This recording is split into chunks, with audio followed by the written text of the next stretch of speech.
Shalom saudara, selamat bertemu lagi di ibadah kita secara online.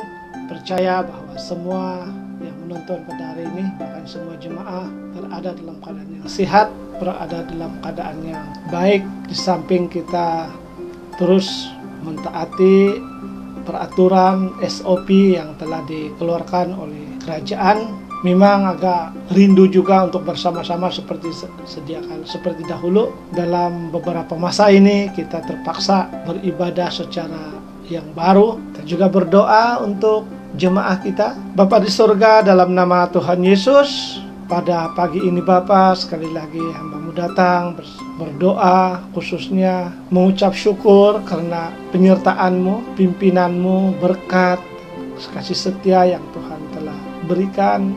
Walaupun dalam beberapa masa ini Tuhan, kami berhadapan dengan berbagai masalah mungkin, berbagai pergolakan hidup, tapi kami percaya bahwa tangan Tuhan tidak pernah terangkat dari kami. Bahkan Tuhan senantiasa memberikan kami jalan penyelesaian yang baik, karena kami tahu bahwa Tuhan hidup dan Tuhan mengatasi segala-galanya, dan Tuhan berada di atas segala persoalan, bahkan seluruh pergumulan manusia.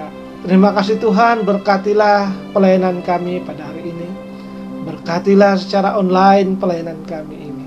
Kiranya firman Tuhan yang diucapkan, biarlah firman Tuhan yang benar dan menguatkan, bahkan meneguhkan, menegur dan membina, sehingga iman kami walaupun dalam keadaan sekarang ini tapi tetap dikuatkan. Bahkan kami terus bersemangat untuk memuji dan menyembah Engkau dalam versi yang baru. Terima kasih Bapa, hamba-Mu berdoa sekali lagi, kiranya Engkau yang bekerja atas semuanya. Terima kasih Tuhan, inilah doa hamba-Mu.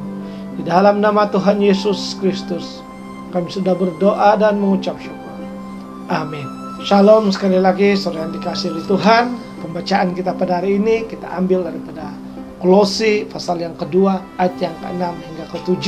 Ini adalah sambungan daripada khotbah kita pada minggu lepas yang tajuk pengharapan di dalam Kristus, yang kita ambil dalam Ibrani pasal 10 ayat 23. Tema kita pada pagi ini yaitu hidup yang berarti. Apabila kita menyentuh soal hidup, pikiran kita tentunya memikirkan khususnya kehidupan yang kita hadapi ketika ini, ataupun dalam masa-masa semalam, ataupun dalam masa-masa beberapa hari yang lepas. Kita merenungkan dan kita memikir hidup yang kita ada dengan kekecewaan atau terisi dengan kesakitan. Itu semuanya karena dipengaruhi oleh sekeliling kita, ataupun dipengaruhi oleh keadaan-keadaan ataupun peristiwa-peristiwa tertentu. Namun kita sebagai orang percaya, cara kita untuk memandang hidup ini seharusnya ada perbezaan dengan cara pandang orang-orang yang belum mengenal Kristus. Dan pada pagi ini saya ingin membawa kita bersama-sama merenungkan semula kehidupan kita yang lepas-lepas. Bahkan sekarang ini, mari kita membaca di dalam Kolose pasal yang kedua ayat yang ke-6 hingga ke-7. Kepenuhan hidup dalam Kristus, itulah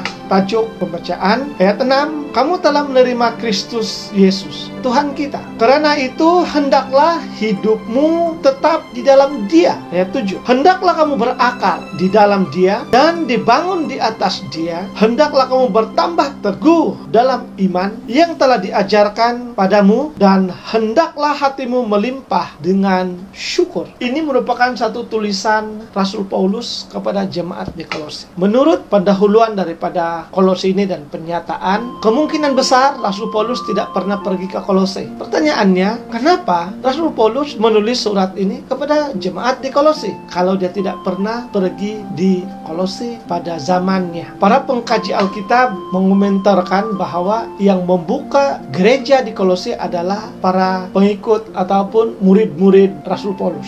Nah, kalau kita melihat di dalam Kolose pasal pertama ayat yang kelima, mari kita membaca. Oleh karena pengharapan yang disediakan bagi kamu di surga. Tentang pengharapan itu telah lebih dahulu kamu dengar dalam firman kebenaran, yaitu Injil. Jemaat di sana telah mengenal kebenaran yang dinamakan pengharapan, yang pengharapan itu telah mereka perolehi karena adanya Injil yang diberitakan. Ini Rasul Paulus menyatakan kepada mereka dalam suratnya sebagai mukadimah ataupun pendahuluan kepada tulisannya kepada Kolose. Para komentar berkata, Rasul Paulus menulis surat ini di Kolose walaupun bukan dia yang telah memulakan pelayanan di sana. Karena rasa kebertanggungjawabannya disebabkan pembukaan jemaah di Kolose itu dimulai oleh para muridnya. Jadi dia rasa bertanggung jawab juga untuk menyatakan yang salah ataupun yang betul menurut firman Tuhan yang mereka dengar sebelumnya. Nah, apakah masalah yang paling besar di dalam Kolose sehingga Rasul Paulus menulis? Kalau kita melihat kepada pasal 1 ayat 5 ini ataupun sebelum pasal 5, Rasul Paulus mengakui tentang ketekunan mereka, tentang bagaimana kerendahan hati mereka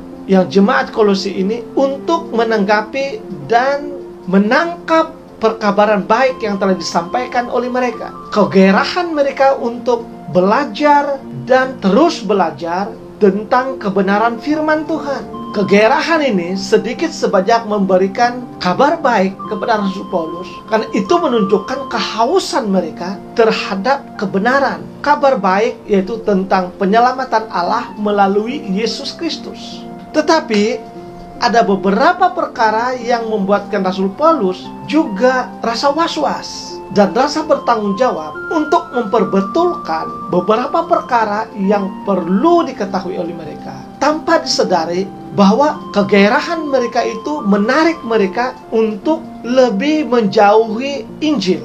Dan ini yang menggusarkan hati Rasul Paulus. Kita dapat mengerti, saudara, kalau kita membaca sejarah di Kolose, bahwa Kolose ini merupakan satu kota yang kecil. Dia dekat dengan Efesus, juga merupakan pusat perdagangan di Asia Kecil, di mana tempat berkumpulnya berbagai orang yang dipanggil orang Gasar, bukan Yahudi, dari berbagai tempat yang tidak diketahui ataupun dari suku-suku lain, ya, dipanggil orang Gasar. Nah, mereka ini juga datang di Kolose dengan membawa kepercayaan mereka masing-masing. Filsafat, ahli-ahli filsafat dari Athena juga datang di Kolose untuk mengkabarkan ataupun memperluaskan pandangan mereka, filsuf mereka, falsafah mereka tentang alam dan manusia. Jadi ternyata kalau kita melihat kepada latar belakang dan situasi semasa di Kolose pada waktu itu, adalah satu tindakan yang betul untuk Rasul Paulus menulis surat kepada jamaah di Kolose tentang satu peringatan dan satu pernyataan, bahkan satu penerangan tentang iman yang benar di dalam Kristus Yesus, tentang hidup yang benar di dalam Kristus Yesus. Disebabkan kegairahan jemaat Kolose untuk belajar segala ilmu, mendedahkan kepada mereka tentang berkemungkinan penyiasatan pengajaran yang halus.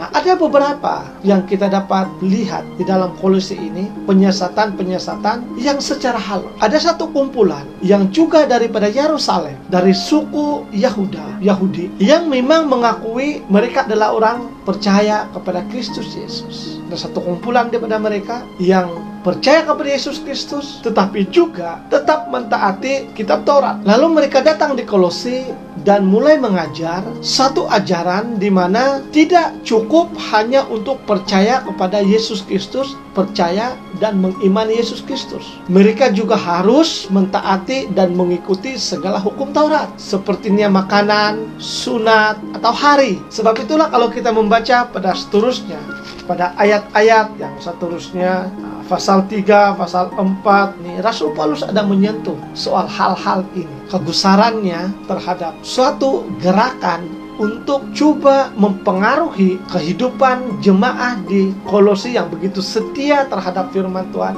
begitu setia, begitu tekun tentang Injil. Mulai dipesongkan dengan ajaran-ajaran penambahan-penambahan yang diperkenalkan oleh golongan-golongan, yaitu mereka yang percaya kepada Yesus, tapi juga tetap mengikuti dan mengatakan bahwa tidak sempurna kalau tidak mengikuti hukum Taurat. Selain daripada itu, ada lagi satu ajaran satu kelompok di mana mereka tetap melihat Kristus itu sebagai suatu pribadi penyempurnaan kepada filsafah mereka. Karena ahli-ahli falsafah ataupun pengikut-pengikut falsafah ini lebih berminat bergaul dengan orang-orang biasa karena mereka mau melihat bagaimana kehidupan manusia secara sempurna di dalam tingkat darjah manusia yang biasa. Bagi kumpulan filsafat ini yang mengamalkan falsafah ini, mereka yang mempunyai pangkat yang tinggi itu tidak menggambarkan kehidupan yang sebenarnya sebagai seorang manusia. Pikirannya sudah dikaburkan, ditutupi dengan kemewahan-kemewahan ataupun dengan pangkat ataupun dengan nama dan darjat, dan mereka mulai melihat pegangan hidup orang-orang yang biasa ini dan mencampurkannya dengan ajaran-ajaran falsafat. Ini juga yang menggusarkan hati Rasul Paulus. Karena sedikit demi sedikit jemaat di Kolose mulai terpengaruh iman mereka, sehingga iman mereka mulai terpesong tanpa disadari. Sebab itu, saudara yang dikasihi oleh Tuhan, Rasul Paulus terasa terpanggil, walaupun bukan dia yang memulakan gereja di Kolose, tetapi atas rasa tanggung jawab sebagai hamba Tuhan. Lebih-lebih lagi, Kolose ini telah dibuka oleh murid-muridnya di bawah pimpinannya, yang berarti dia sebagai mentor punya rasa tanggung jawab untuk memperbetulkan ajaran yang sedang melanda di jemaah di Kolose khususnya. Jadi itu merupakan satu latar belakang mengapa Rasul Paulus menulis surat kepada jemaah di Kolose. Saudara yang dikasihi Tuhan, mari kita melihat kepada pembacaan kita pada hari ini. Berlatar belakangkan kepada pendahuluan yang saya nyatakan di sini. Ternyata apa yang kita bincangkan pada hari ini adalah topik-topik yang sangat penting, karena dia melibatkan sekurang-kurangnya 3 periskop utama. Yang pertama, soal hidup, soal kehidupan kita sebagai manusia yang biasa.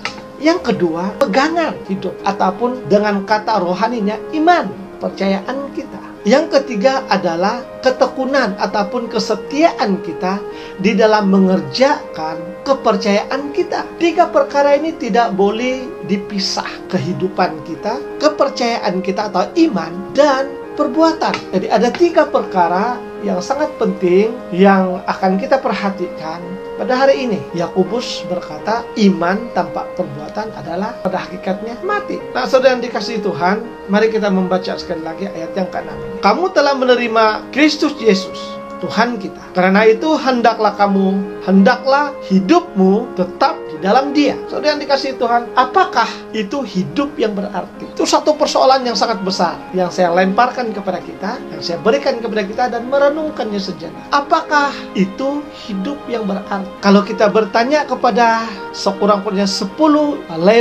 level manusia ini, pasti jawaban mereka itu juga berbeza. Kalau seorang ahli sukar, hidup saya akan berarti apabila saya menjadi juara terhadap acara yang saya ceburi. Saya akan menjadi juara 1. Kalau Anda masih mengingati Datuk Azhar Mansur, juga diakui dunia bahwa dialah pelayar secara solo mengelilingi. Jawabannya tentu berbeza berbandingkan dengan mereka yang telah menawan puncak Gunung Everest, MD Mohan. Kalau kita bertanya dengan mereka, jawab mereka berbeza. Tapi kepuasan mereka satu, berjaya mengalahkan cabaran. Artinya saudara, kalau kita lemparkan apakah itu hidup yang berarti, jawaban berbeza. Tetapi akhirnya kita dapat mendapatkan satu rumusan, berjaya mengalahkan cabaran. Itulah arti kehidupan bagi manusia di dunia ini, yaitu apabila kita berjaya mengalahkan cabaran, maka kita berkata, hidup saya penuh berarti. Artinya berjaya. Tapi apabila kita dalam kegagalan, apakah arti hidup ini? Kita mempersoalkan hidup kita, seolah-olah kita tidak punya arti apa-apa lagi. Maka jangan heran jikalau soalan ini terus dipikirkan, ada impaknya yang sangat besar kepada arah negatif.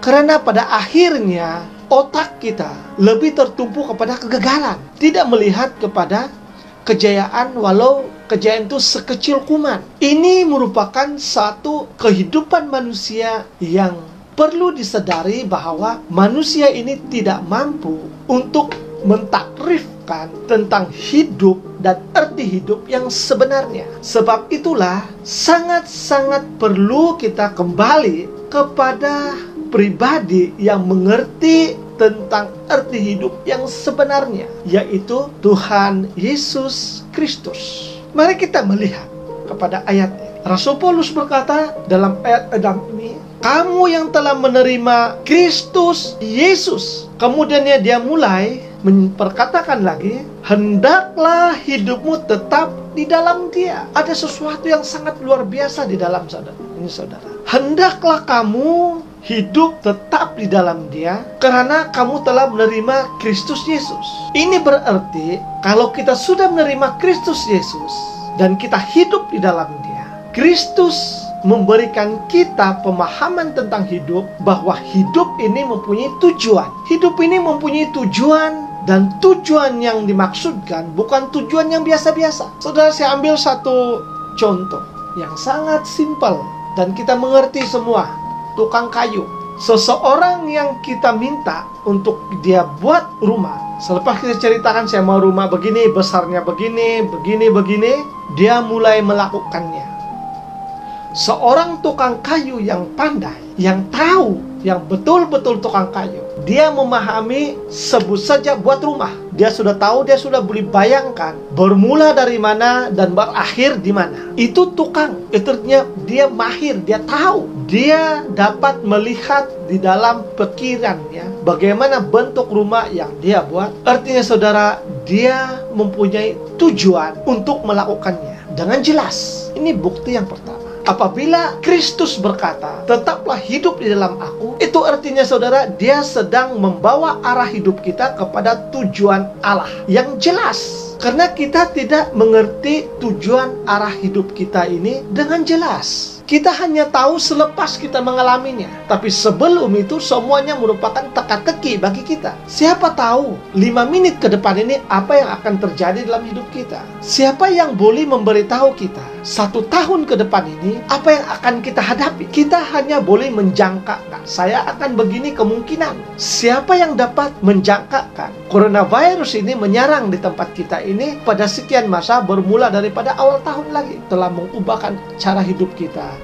Sehingga saat ini manusia hanya tahu apabila sudah terjadi, baru dia mengambil iktibar tentang apa yang sudah terjadi. Tapi itu sebenarnya tidak membawa pada tujuan hidup. Itu hanya membentuk satu ketakutan dalam hidup supaya berhati-hati, tapi bukan membentuk tujuan dan arah hidup. Ternyata saudara, kalau kita berpegang kepada prinsip manusia, falsafah, ternyata itu tidak menjadikan kita sebagai seorang manusia yang memahami tujuan hidup yang benar. Siapa yang dapat membawa kita kepada tujuan hidup yang benar? Pasti dia yang tahu ke depan. Orang yang tahu atau pribadi yang tahu ke depan ini adalah pribadi yang sudah melebihi status kepada manusia. Kekuasaannya itu tidak terbatas. Dan dia adalah Allah. Sebab itulah tulisan Rasul Paulus ini, hidupmu tetap di dalam Dia. Karena melalui Kristus yang menjadi Tuhan kita, menjadi Kristus, menjadi penyelamat, menjadi Mesias kita, Dia akan membawa arah hidup kita kepada tujuan yang benar, yang tidak sia-sia, yang tidak buang masa. Itulah hal yang pertama yang Rasul Paulus ingin sampaikan, yang Rasul Paulus mau supaya Kolosi memahami, jemaat di Kolosi memahami. Jangan sia-siakan pikiran, segala tenaga untuk mempercayai hal-hal yang di luar daripada Kristus. Itu hanya membuang masa. Itu hanya lebih mengarahkan kepada mengeluarkan hidupnya daripada mempunyai tujuan yang hakiki kepada yang tidak punya tujuan. Nah, saudara yang dikasihi oleh Tuhan, kita juga boleh mengambil contoh buat kuih. Dalam masa PKP ini saudara, saya banyak kali merasakan kuih muih. Kuih muih itu dibuat oleh istri saya sendiri, ada yang dibeli juga dari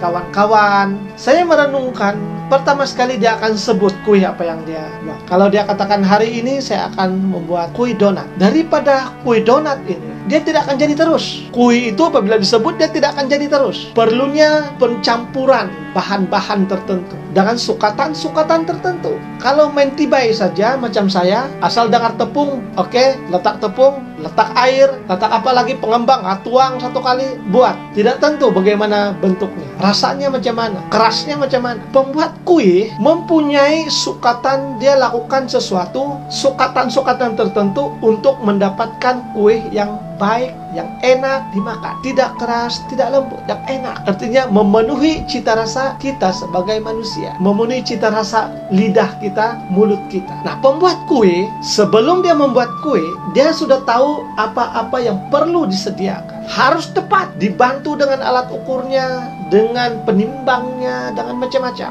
dengan acuannya, dengan minyak yang bagaimana, api yang bagaimana, wali yang jenis apa. Dia tahu. Sebab itu saudara, kita akan puji seorang yang pandai buat kue itu, karena untuk menghasilkannya bukan senang, rumit. Dan selalunya kita senantiasa membeli kuenya karena rasanya memenuhi cita rasa. Kita percaya. Ada kalanya kita akan tanya, siapa yang buat kue ini? Siapa yang buat mie soup ini? Apa yang membuatkan itu? Tujuan jelas. Dia buat ini artinya dia mengerti. Apabila Allah berkata, Kristus Yesus Tuhan kamu dan hiduplah di dalam dia. Tahu. Rasul Paulus memahami hal ini, bahwa tanpa Kristus Yesus hidupmu tidak ada arti, tidak ada tujuan yang jelas. Kau hanya berjalan seperti biasa. Hidup ini seperti hidup yang lalu-lalu. Bangun pagi, gusuk gigi, mandi, makan, kerja, ya terus begitu. Mengeluh terus, ada masalah hidup, mengeluh. Hari ini ada tawaran bagi kita.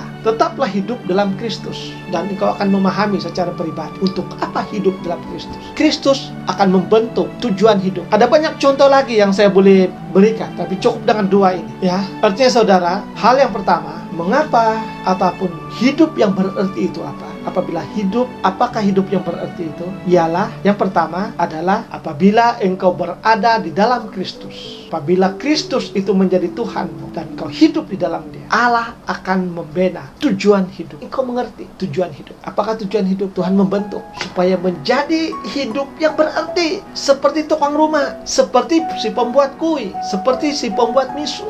Ada kenikmatan di dalamnya, ada kepuasan di dalamnya, walaupun banyak cabaran yang dihadapi. Karena kita apabila sudah mengetahui arah hidup kita, tujuan hidup kita, apapun yang kita hadapi, kita akan berkata, ini hanya cabaran untuk datang kepada tujuan hidup. Tapi yang paling pasti, yang paling penting ialah hidup di dalam Kristus terlebih dahulu. Terima Tuhan Kristus sebagai Tuhanmu terlebih dahulu. Barulah engkau mengerti cara pribadi tujuan hidup itu. Apabila sudah menjadi orang percaya kepada Kristus, Allah membentuk hidup saya kepada mengerti kebenaran firman-Nya dan taat dan tunduk kepada Dia. Bagaimana dengan saudara? Apabila engkau berada di dalam kehidupan yang dibentuk oleh Kristus, engkau akan hidup sebagai orang yang berjaya, yang melayani Tuhan melalui hasil yang Tuhan berikan. Ataupun engkau akan menjadi, kalau hidup di dalam Kristus, Tuhan membentuk hidupmu, berikan engkau tujuan hidup. Tuhan akan membentuk engkau, arah hidupmu menjadi seorang pekerja yang penuh dengan sukacita. Sehingga kehadiranmu di dalam tempat pekerjaanmu itu akan menjadikan tempat pekerjaanmu penuh dengan damai sejahtera dan sukacita. Yang sedih akan dihiburkan melalui kehadiranmu. Dan dari situ mereka akan melihat Kristus di dalamnya. Cara Kristus membina tujuan hidupmu adalah cara Allah yang sangat misteri. Tetapi akhir daripada hidup kita tetap sama. Bersama dengan Dia sesuai dengan Yohanes pasal yang ke-14. Yang kita sudah belajar pada minggu-minggu yang lepas. Di mana aku berada, di situ kamu berada, kata Yesus Kristus. Saudara yang kasih Tuhan, inilah tujuan yang pertama, arti hidup yang pertama. Nah, yang kedua, mari kita melihat kepada ayat yang ke-7. Hendaklah kamu berakar di dalam Dia dan dibangun di atas Dia. Nah, saudara yang dikasih oleh Tuhan, selepas Allah sudah membentuk tujuan, Allah tidak akan berhenti setakat itu. Allah akan terus bekerja dan melipat gandakan pekerjaannya. Selepas dibentuknya hidupanmu, kemudiannya Allah bertindak kepada satu tahap lagi, yaitu tentang pertumbuhan, komitmen, ataupun kebertanggungjawaban. Nah, ingat tadi, kehidupan manusia ada 3 yang saya ungkapkan tadi. Yang penting, hidup, kepercayaan atau iman, dan tindakan ataupun tanggung jawab. Yang pertama, hidup. Allah membentuk tujuan hidup. Nah, yang kedua ini adalah iman, kepercayaan. Selepas tujuan itu dibentuk, Allah terus bekerja di dalamnya sehingga kepercayaanmu itu mulai berakar. Iman adalah sesuatu yang kita percayai walaupun kita tidak pernah melihatnya. Kalau Anda bertanya dengan saya, pernah jumpa Yesus Kristus? Saya katakan tidak pernah. Kenapa percaya? Iman. Kamu percaya Yesus boleh mengubah hidupmu? Saya katakan, ya percaya. Mengapa? Iman. Saya percaya. Saya beriman. Imannya lah mempercayai sesuatu yang tidak pernah kita lihat. Yesus berkata kepada murid-muridnya, berbahagialah engkau yang percaya kepada aku karena melihat. Tetapi lebih berbahagia orang yang tidak pernah melihat saya, tetapi percaya dengan yakin bahwa aku ada. Itulah iman. Nah, apa yang kita katakan sekarang ini adalah tentang iman. Apabila engkau meletakkan hidupmu, menyerahkan hidupmu, artinya engkau sanggup mengambil risiko kepada orang yang kau percaya untuk diserahkan hidup. Nah, apabila kita berkata, Tuhan, saya serahkan hidup, artinya engkau mengambil risiko beriman kepada Dia. Mengimani sesuatu bukan mudah. Percaya dengan iman itu ada perbezaan yang besar. I believe, saya percaya, and I correctly believe, saya sangat percaya, itu berbeza. Ataupun I simply believe, itu maknanya kurang percaya. Saya dasarnya percaya. Nah, begitulah. Percaya dengan iman itu punya satu perbezaan yang besar. Perbezaan itu pada tindakan, bukan hanya pada perkataan saja, tapi kebertanggungjawabannya itu yang membezakan percaya atau beriman. Saya percaya kepada Yesus Kristus. Dengan saya beriman kepada Yesus Kristus mempunyai perbezaan jurang yang sangat besar. Setiap orang mempunyai wibawa atau hak untuk percaya kepada sesuatu. Tanyalah kepada sesiapa pun, kamu percaya ini? Mereka percaya. Saya akan ambil satu contoh tentang kepercayaan. Menurut sahabat kita, saudara kita, kalau kamu berkata, you believe Isa Al-Masih from God? Dia akan jawab, yes, I believe. Kalau kamu teruskan lagi perkataan, can you put in Him your faith? Dia akan jawab, impossible. Kalau kamu bertanya, you believe Isa Al-Masih is words of God? Dia akan jawab, yes, I believe. Kalau kamu tanya, you obey Him? Dia katakan, impossible. Apakah engkau percaya Yesus berasal daripada surga, daripada Allah? Dia katakan, ya, saya percaya. Apakah kamu beriman kepadanya? Mustahil. Kamu akan tanya dia, apakah kamu percaya Dia adalah firman Allah?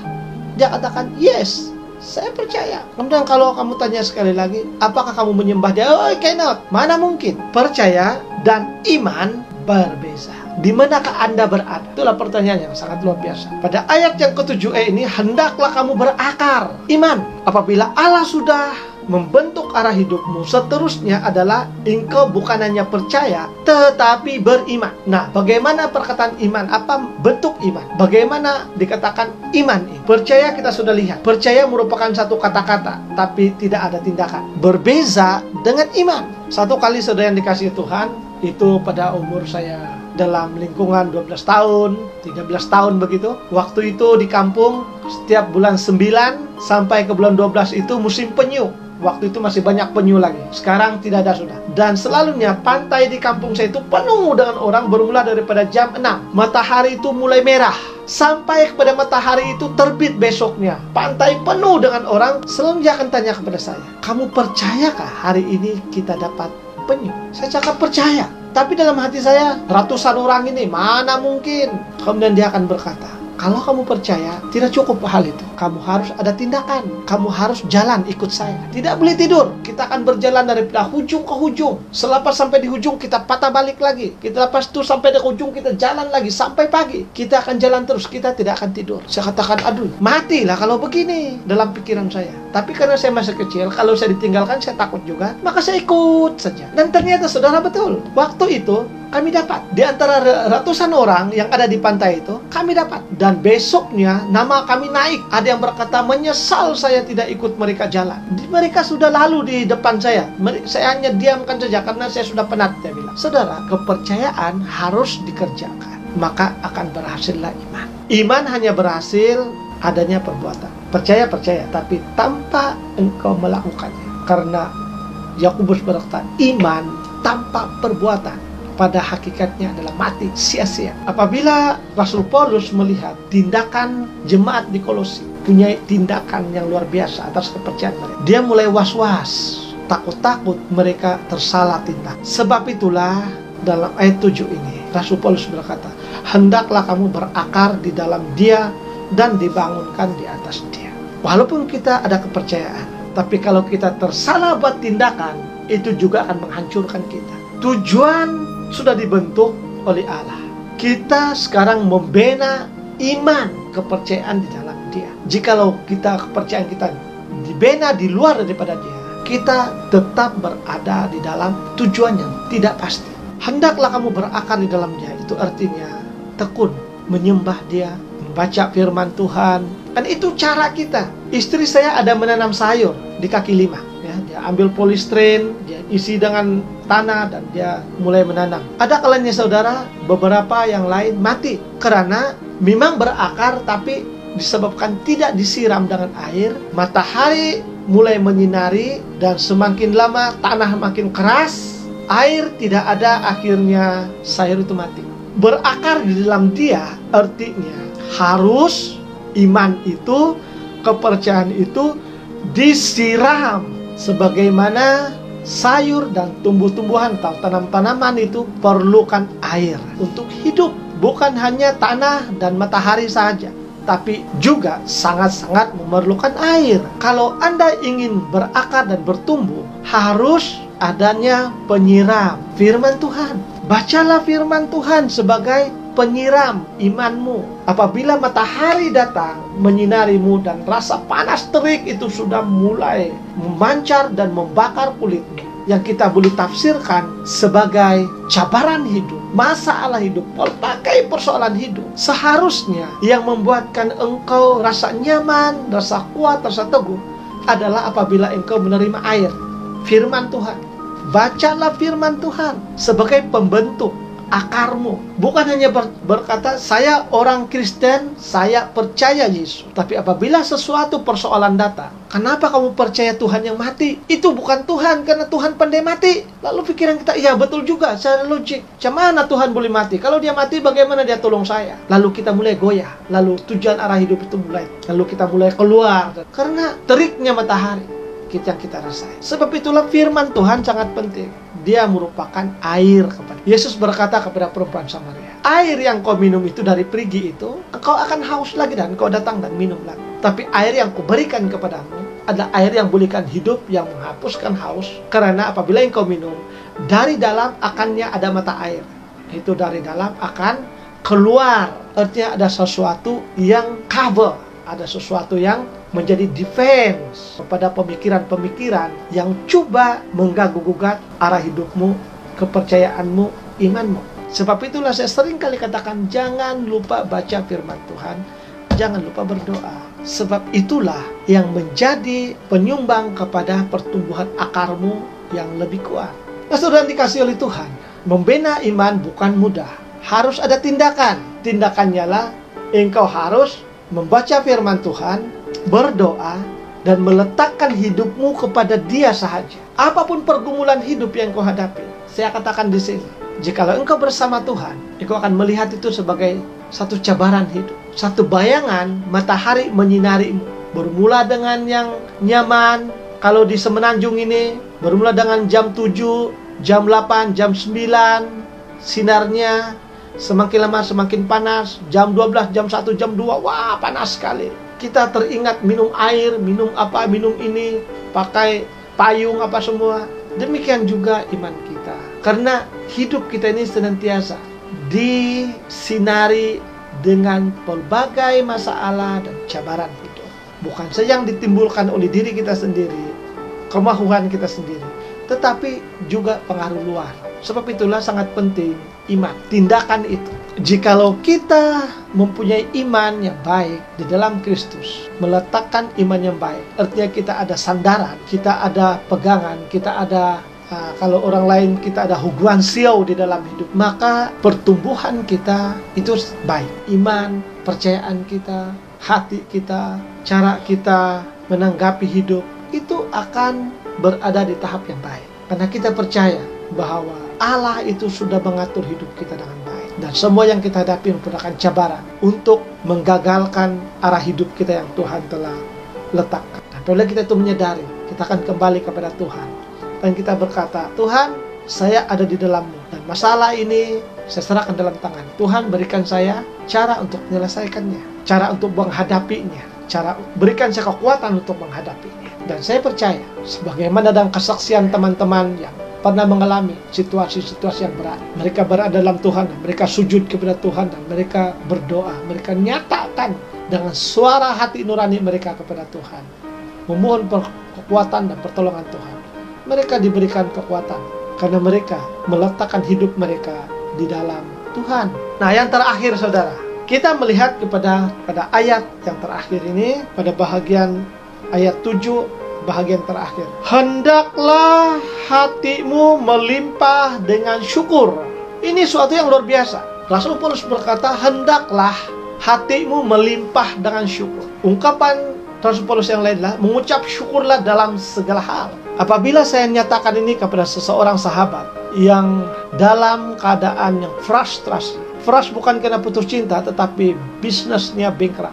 Jadi saya berkata mengucap syukur dalam segala hal. Dia hampir tampar saya, tapi dia katakan, karena kau kawan saya tidak sanggup tampar kau. Tapi dia katakan, ingat, apa yang saya hadapi sekarang ini bukan sesuatu yang senang. Memang saudara, dalam keadaan kita, secara realiti manusia, dalam keadaan kita yang baik, senang untuk mengucap syukur. Kalau kita bandingkan sekarang dengan tahun lepas, mana yang lebih senang mengucap syukur? Tahun lepas kah sekarang? Kalau dari realiti hidup, tahun lepas kita dapat bonus, yang bekerja, gaji yang baik, ada overtime. Pindik kata, dimanapun kita mau, kita akan ada. Berbanding dengan sekarang ini, kemungkinan ada sahabat-sahabat kita dibuang pekerjaan, simpanan mereka semakin menipis. Ada majikan yang tetap bekerja tapi tidak diberikan gaji. Lebih malang lagi, kita terkurung dalam rumah, tidak boleh lagi duduk di restoran seperti biasa. Kalau kita bandingkan daripada tahun lepas dengan sekarang ini, mana yang lebih mudah mengucap syukur? Saya percaya yang tahun lepas. Seteruk-teruk kita hadapi yang tahun lepas, kehidupan kita secara pribadi, kita masih lagi tersenyum jikalau dibandingkan dengan apa yang kita hadapi saat ini. Tapi kalau kita melihat kepada firman Tuhan ini, hendaklah hatimu melimpah dengan syukur, itu merupakan suatu gesaan yang sangat berat, bukan mudah. Kalau kita melihat kepada hal-hal yang ada pada saat ini, bukan mudah untuk mengeluarkan dari mulut kita, saya mengucap syukur. Lebih-lebih lagi, saya ulangi, bagi teman-teman kita yang kehilangan pekerjaan mereka. Apakah perkataan ini valid sekarang? Mengucap syukur. Hendaklah hatimu melimpah dengan syukur. Mari kita melihat kata ini dengan lebih luas. Bermula daripada pertama, kedua, dan ketiga yang kita lakukan. Yang pertama, Allah membentuk arah tujuan hidup. Yang kedua, iman yang kita ada disirami selalu. Kepercayaan akan menghasilkan iman, iman menghasilkan tindakan. Yang terakhir ini adalah ucapan syukur dari dalam hati. Apakah maknanya, saudara? Ini bukan soal realitis hidup kita hari ini, besok, dan lusa. Tidak. Ini bukan depends on hari ini ataupun yang tahun lepas. Tetapi ini sebenarnya menyangkut soal apa yang Allah sudah lakukan dalam hidupmu. Sehingga saat ini kita tetap hidup dengan sehat. Bagi mereka yang mempunyai masalah kesehatan, sehingga ke saat ini engkau bersama dengan orang-orang yang engkau kasihi, menjaga engkau dengan baik. Ada orang yang take care dengan engkau. Bukankah itu lebih bermakna kepada engkau? Apa gunanya, kata firman Tuhan, apa gunanya engkau memiliki seluruh harta kekayaan di dunia ini, tapi engkau tidak dapat menikmatinya karena engkau kehilangan kasih. Jikalau kita menunggu sehingga kita mewah baru kita melimpah ucapan syukur, saya katakan itu suatu yang mustahil. Mengucap syukur, justru kita dapat menikmatinya. Hasil ucapan syukur itu dalam keadaan kita sekarang. Ada berapa ramai orang yang berjanji kepada Tuhan, kalau saya mendapat begini-begini, saya akan berikan Tuhan begini-begini. Apabila dia mendapatkannya, benarkah dia akan memberi? Pasti akan beberapa banyak alasan yang dia boleh senaraikan untuk tidak ada memberi kepada Tuhan. Saya pernah pada beberapa waktu saya sekolah, rasa ucapan syukur itu yang sangat terdalam yang kau rasai secara pribadi, tidak dapat dirasai oleh orang lain. Pada waktu saya berada di university, di UITM, waktu itu saya tinggal di rumah Reverend Richard. Pada waktu cuti saya datang ke sana ujung minggu. Waktu itu saya tinggal di asrama, makan bayar, cuma tinggal percuma saja. Waktu itu saya tidak punya uang lagi, bukan tidak punya langsung, ada 5 ringgit. Saya tinggal 5 ringgit lagi. Tahu, Jumat petang selepas kelas, soalnya kelas saya akan habis pada jam 2 petang, waktu kalau hari Jumat akan habis. Ada jam 6 ataupun jam 5, ada beberapa kawan senior yang akan bawa saya ke gereja, dan saya akan ikut malamnya ke rumah Pastor Reverend Richard. Selalunya akan bawa saya Pius, ataupun si Peter Peninting. Inilah yang selalu bawa saya di gereja pada waktu itu. Waktu itu di Damansara Utama, SIBDU, gereja antara yang terawal di Semenanjung dalam tahun 90-an ya. Mereka bawa saya ke sana dan duit saya hanya 5 ringgit. Nasi ayam pada waktu itu 2,5 ringgit kali 3,5 ringgit. Jadi saya katakan saya masih beli makan 1 kali lagi nasi ayam. Lepas itu sudah tidak ada dunia. Tapi puji Tuhan, mereka Pius, kadang-kadang Pius yang belanja saya makan, atau kadang-kadang Peter yang belanja saya makan, kadang-kadang Pendi yang bawa saya makan, kadang-kadang Willy yang akan bawa saya makan. Ramai kawan pada waktu kalau sampai di gereja. Ramai, ada beberapa lagi perempuan yang lain, Jacqueline, berkumpul dan semua order. Dan pada Ahadnya itu ada tangguk persembahan. Duit saya 5 ringgit. Kalau saya berikan 1 ringgit, saya ada 4 ringgit lah. Kalau saya berikan 50 sen, saya takut nanti orang nampak dan dia kata apalah. Saya tunduk dan saya katakan, Tuhan, saya ada 5 ringgit. Saya tidak tahu mau bagi kah tidak ini. Tapi jauh di hati saya dia katakan, ujilah aku, maka aku akan membukakan tingkap-tingkap di langit, dan aku akan mencurahkan berkat bagimu. Itu dalam hati saya. Tapi saya masih was-was. Tuhan, saya ada 5 ringgit. Dan saya katakan, tidak apalah Tuhan kali ini, matilah. Kemudiannya saya berkata, Tuhan, saya hanya ada 5 ringgit. Saya akan berikan kepada Tuhan lebih besar. Kalau 10%, artinya 50 sen. Saya akan berikan lebih besar. Saya akan membagikan kepada Tuhan 60%, saya 40%. Artinya Tuhan punya 3 ringgit, saya punya 2 ringgit. Sampai uang persembahan saya ambil 3 ringgit. Kemudiannya ucapan syukur, berdoa. Saya berkata kepada Tuhan, Tuhan, saya mengucap syukur karena tangan saya dalam keadaan menggeletar dapat memegang lebih besar uang untuk Engkau daripada memegang uang besar untuk saya. Saya telah memberikan lebih besar untuk Tuhan. Walaupun saya hanya 5 ringgit, tapi saya sudah berikan yang terbaik, lebih besar kepada Tuhan. Saya hanya ada 2 ringgit. Puji Tuhan, saya katakan. Saya belum kehabisan uang. Saya ada 2 ringgit. Saya mengucap syukur kepada Tuhan karena saya dapat memberikan yang terbanyak kepada Tuhan berbanding dengan saya punya tinggal 2 ringgit. Itu doa saya. Apakah itu doa ucapan syukur atau doa penyesalan, saya tidak tahu. Tapi itulah doa saya. Dan tiba-tiba ada sesuatu yang saya rasakan, sesuatu kelapangan dalam hati. Dalam hati saya yang saya rasakan hanya saya seorang saja yang tahu. Saya seorang saja yang dapat merasakannya, sehingga sukacita itu terlihat di wajah. Dan mereka berkata, selepas saya memuji Tuhan, selepas persembahan itu, kemudian ada satu pujian. Kemudian saya dapat menikmati pujian itu dengan lebih bermakna berbanding sebelum ini yang sudah 4 lagu dinyanyikan. Saya dapat mengerti, saya dapat merasai, saya dapat menjiwai setiap kata-kata dalam pujian itu. Dan saya tanpa segan-segan saya mengangkat tangan dan saya memandang ke atas. Walaupun nyanyian itu nyanyian yang rancak, tetapi air mata saya mengalir. Bukan sedih, tetapi karena merasai sesuatu sukacita, gerakan yang luar biasa dalam hati saya. Baru saya mengerti apa kata mengucap syukurlah dalam segala perkara. Kita sendiri yang merasai. Sejak daripada itu, saya tidak pernah mengomel untuk memberikan kepada Tuhan. Sehingga kepada saat ini, persembahan persepuluhan merupakan satu yang kewajiban. Karena apa saudara? Saya sudah dapat merasai. Apakah 2 ringgit itu menjadi 2.000, 3.000? Tidak. Tetap 2 ringgit sampai besoknya. Tapi apakah saya kelaparan? Apakah saya kebuluran? Tidak. Saya dapat menamatkan pelajaran saya di UITM dengan baik. Sampai ke saat ini saya oke. Saudara yang dikasihi oleh Tuhan, rahasia hendaklah hatimu melimpah dengan syukur ini hanya Engkau dan Tuhan sendiri yang tahu. Saya tidak boleh menguraikannya dengan lebih dalam. Melimpah dengan ucapan syukur itu apa? Hanya Engkau apabila Engkau melakukan hal yang kedua ini, yaitu engkau mengerjakan iman, maka engkau akan setiap titik pelumu, engkau akan beri yang terbaik kepada Tuhan. Engkau akan merasai ini. Apa maknanya? Hatimu melimpah dengan syukur. Percaya atau tidak? Lakukan. Saudara yang dikasihi oleh Tuhan, kesimpulannya, saudara yang dikasihi Tuhan, mari kita membaca dalam Kolose pasal pertama ayat 15 hingga 6. Kolose pertama ayat 15 hingga 16. Ini kesimpulan. Ia adalah gambar Allah yang tidak kelihatan, yang sulung, lebih utama dari segala yang dicipta. Ayat 16. Karena di dalam Dialah telah diciptakan segala sesuatu yang ada di sorga dan yang ada di bumi, yang kelihatan dan yang tidak kelihatan, baik singgasana maupun kerajaan, baik pemerintah maupun penguasa. Segala sesuatu diciptakan oleh Dia dan untuk Dia. Itulah Allah kita.